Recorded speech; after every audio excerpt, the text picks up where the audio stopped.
की तो क्या बताओगे फिर? रोप टंगी हुई है, बैठा हो जैसे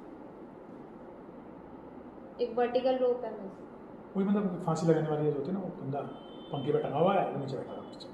अब सीधा ध्यान आता है कि वो टंगने को तैयार बैठा हुआ है, बैठा भी इसलिए स्टोरी में, तो उसमें क्या यू कांट टेल कि वो साला टंगने के लिए बैठा हुआ है रोड पे।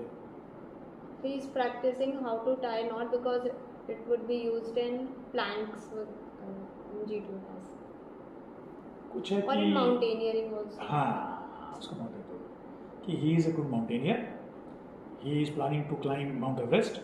तो वो रॉक की जो है ना वो ताकत, because rock is the main instrument in climbing, तो रॉक को हम उसकी टेस्ट कर रहा है कि कितनी स्ट्रॉन्ग है।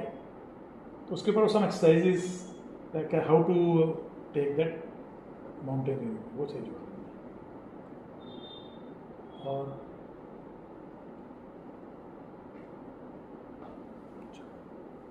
क्या हो सकता है, तो फ़ोन कर दो, फ़ोन कर। फोन